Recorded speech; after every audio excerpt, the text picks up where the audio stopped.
नमस्कार, स्वागत है आपका। आपके साथ मैं हूं सुमेरा खान और इस वक्त बड़ी खबर आ रही है। ब्रिटिश अखबार डेली मेल के हवाले से ये बड़ी खबर सामने आई है। रूस के पत्रकार दिमित्री किस्लीव का यूक्रेन पर बहुत बड़ा आरोप सामने आया है। उन्होंने कहा है कि यूक्रेन ने डोनबास में रूस समर्थक हजारों लोगों को पकड़ा है। यूक्रेन ने रूस समर्थकों की बेरहमी से हत्या की है। दिमित्री ने ये जानकारी दी है।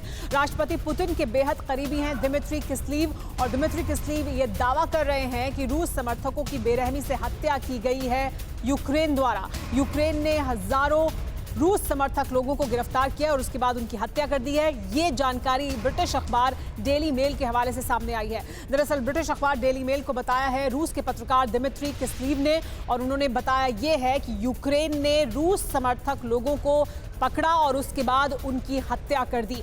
ये बड़ा आरोप, जिसमें रूस के ये जो पत्रकार हैं उन्हें माना जाता है कि वो बहुत करीबी हैं राष्ट्रपति पुतिन के।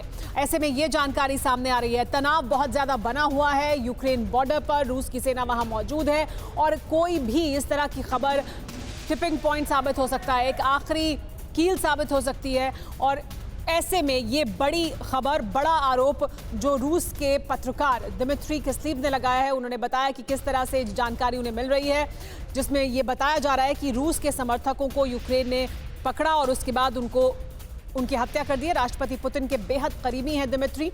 ये पूरा बयान उन्होंने ब्रिटिश अखबार डेली मेल के हवाले से सामने आया है, उनको दिया है। ब्रिटिश अखबार डेली मेल को ये पूरी जानकारी दी है दिमित्री किस्लीव ने, जिसमें उन्होंने बताया कि यूक्रेन ने किस तरह से डोनबास में रूस समर्थक हजारों लोगों को पकड़ा है, क्योंकि यूक्रेन के भीतर बड़ी संख्या में रूस के समर्थक लोग भी मौजूद हैं।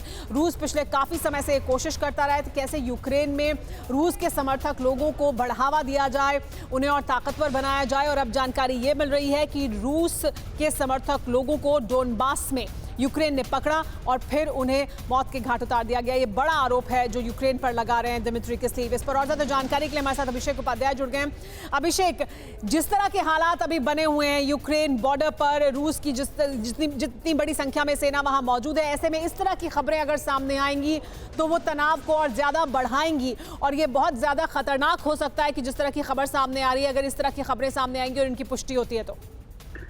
बिल्कुल सुमेरा, देखिए दो चीजें हैं। मैं दूसरी बात कह रहा हूँ, पुष्टि ना हो तो भी खतरनाक है, क्योंकि जिस समय वहां पर जो इस समय वहां पर सिचुएशन है, जिस तरह से तनाव अपनी चरम सीमा पर है और यूक्रेन के बॉर्डर पर रूस के 1.25 लाख सैनिक बाकायदा तैनात, वहाँ युद्धाभ्यास चल रहा है। वहां पर अगर डॉनबास इलाके में ऐसी खबरें फैलाई जा रही हैं और जो व्यक्ति फैला रहा है उसके बारे में आप समझिए वो पुतिन का माउथ पीस कहा जाता है। यानी कि पहले भी इस तरह की चीजें हो चुकी हैं कि पहले प्रोपेगेंडा फैलाया जाता है, उसके बाद रूस मिलिट्री एक्शन करता है। तो अब ये माना जा रहा है कि ये जो कुछ हो रहा है ये उसी की ये जस्टिफाई करने के लिए। आपको याद होगा जिस तरह से अमेरिका ने इराक पे हमला किया था सुमेरा, वहां भी ये हुआ था कि यहाँ पर जो है यहाँ पर बहुत ही खतरनाक विध्वंसक हथियार छिपा कर रखे गए हैं। ये बात आई, हालांकि बाद में कुछ नहीं ऐसा मिला, लेकिन हमला हो गया। तो इसीलिए ये अंदेशा जताया जा रहा है कि एक बार फिर से वही इसकी आ सकती है इस बहाने वहां पर।